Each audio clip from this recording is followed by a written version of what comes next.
everyone. I am Almer T. Belenson from Breeze IT 2A, and today I'll be demonstrating a utility billing system uh, of admin dashboard. So this application is built using Java AWT, and in this video I'll be showing the three things: how to navigate between modules, how different events and trigger work, and some of the functionalities I used in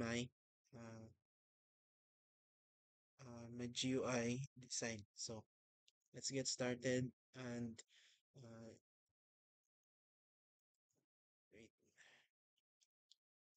So navigation between modules. So right now we're here in our admin dashboard, and on the left side, as you can see, we have the sidebar menu, which is have multiple modules that user management, billing management, payment management, and others. So today, akong ipakita is ang system settings o security settings lamang kay more man nga modules akong gigamit uh, sa karon nga naay functionalities. So navigating between modules, system settings. So as you can see, uh, the dashboard window close and the system settings opens. So if I press back to dashboard, we will go back to our admin dashboard, and also here security settings, the the security settings will modules will open, and if I click back to dashboard button, we will going back to admin dashboard again. So now uh,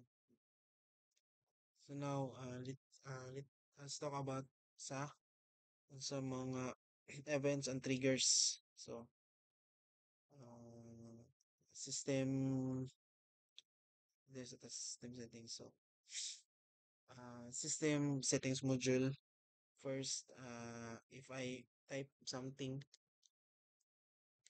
system settings utility bill billing. So maghatag siya notice status sa bottom nga typing, because ang gamit ta og key listener diri nga nga triggers. So ang purpose sa key listener is maghatag siya og notif sa users if they type something sa um, ilang features. Then example na next is ang mag-choose ta og currency. So maghatag po siya og uh, notif if ang currency is set to Philippine peso or others. Example is ang euro. Then ang gamit ani nga part is ang item listener. Then parehas sa billing cycle, item listener gyapon ang gamit. Mag-choose ta og item.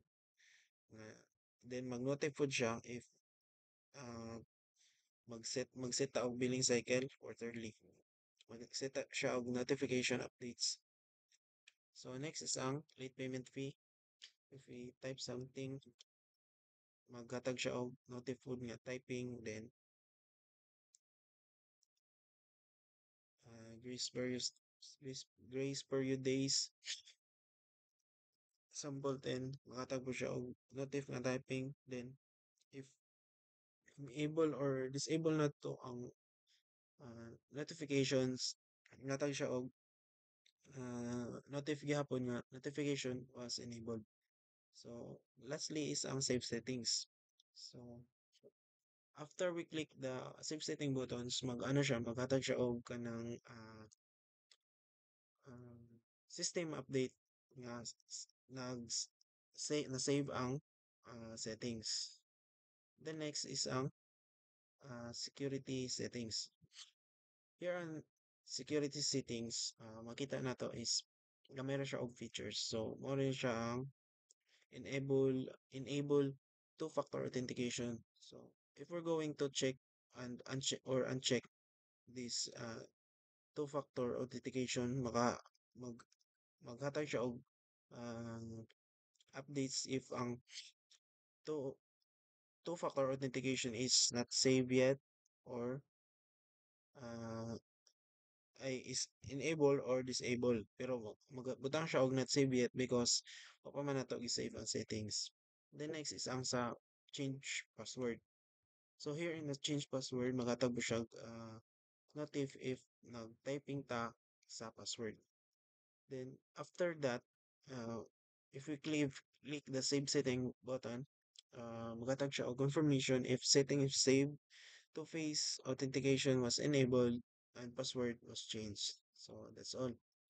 So mo ni siya ang demonstration sa mga panggigamit nga uh, actions like uh, functionalities like action listener, key listener, and item listener. And that's all, guys. And thank you for watching.